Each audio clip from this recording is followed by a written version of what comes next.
Most people don't lose themselves in one dramatic moment. They don't wake up one day and suddenly feel empty. It happens quietly, slowly, so slowly that you don't even notice when it begins. You still wake up. You still go to work. You still talk, smile, reply to messages. From the outside, everything looks normal, but inside, something important is fading. This is the psychology of losing yourself slowly. It often starts with compromise, not a big one, a small one. You ignore your instincts once. You say yes when you want to say no. You stay silent when something feels wrong, and nothing bad happens immediately. So your brain learns something dangerous. It learns that ignoring yourself is safe. That's how it begins. Over time, you stop listening to what you feel. You stop asking what you want. You start living on autopilot. You wake up tired, even after sleeping. You feel busy, but not fulfilled. You feel distracted, but not alive. And the most dangerous part is this: you don't feel pain sharp enough to react. It's a dull emptiness, a background noise you get used to. Psychologists call this gradual self-erosion, not trauma, not depression, just disconnection. You slowly disconnect from your values, from your curiosity, from your inner voice. You stop doing things because they matter. You start doing things because they're expected.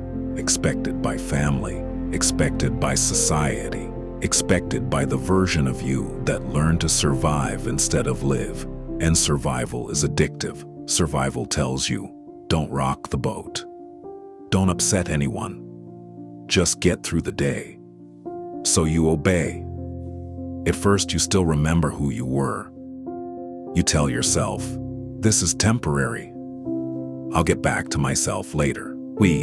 But later rarely comes. Because the more you ignore yourself, the quieter your inner voice becomes. Until one day, you don't hear it at all. That's when people say things like, I don't know what I like anymore. I don't know what I want. I feel lost. But they're not lost. They're buried under years of adaptation, years of being the person they needed to be instead of the person they were.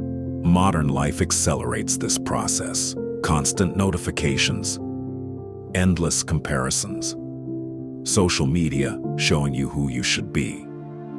Your brain starts outsourcing identity. You don't ask, does this feel right to me? You ask, will this be accepted? Will this be successful? Will this look good? And slowly, your sense of self becomes external. Your worth depends on response. Your confidence depends on validation. Your happiness depends on outcomes. That's a fragile way to live, because when the validation disappears, so do you. Another silent killer is routine without meaning. Same wake up, same commute, same conversations, same scrolling, same sleep. Days blur together, weeks disappear, years pass. You don't remember moments anymore. You remember schedules. This isn't laziness, it's psychological numbness. When life feels predictable but empty, the brain shuts down curiosity to conserve energy. You stop questioning, you stop dreaming, you stop imagining a different life, not because you can't, but because you forgot how. And here's the scariest part. Losing yourself slowly feels responsible. It feels mature. It feels practical. It feels safe. People praise you for it. You're so stable. You're so disciplined. You're so realistic. No one praises aliveness. No one rewards authenticity. So you trade yourself for approval, and approval never fills the gap. Deep inside, there's a quiet grief, not for something that happened, but for something that never did. The life you didn't live. The voice you didn't follow. The version of you that slowly disappeared. Sometimes this grief shows up as irritation, sometimes as exhaustion, sometimes as sudden emotional breakdowns over small things. Your mind isn't weak, It's signaling loss, but instead of listening, most people distract themselves. More work, more content, more noise, more productivity, anything to avoid silence, because silence forces confrontation. Silence asks, "Who are you?" when no one is watching. And many people don't know the answer. The truth is, you don't lose yourself because you're broken. You lose yourself because you adapted too well. You learned how to fit in, how to survive pressure, how to meet expectations. But no one taught you how to stay connected to yourself. Reclaiming yourself doesn't require a dramatic life change. It starts with awareness. Noticing when you say yes out of fear. Noticing when you suppress truth for comfort. Noticing when you're busy but empty. The self doesn't disappear.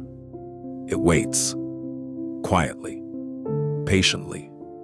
It shows up as discomfort, as restlessness, as the feeling that something is missing. That feeling is not your enemy. It's your signal. You don't need to become someone new. You need to remember who you were before the world shaped you. Before performance replaced presence. Before approval replaced authenticity. The moment you start listening again, the return begins. Slowly, gently. One honest choice at a time. Because just like losing yourself happens slowly, finding yourself does too.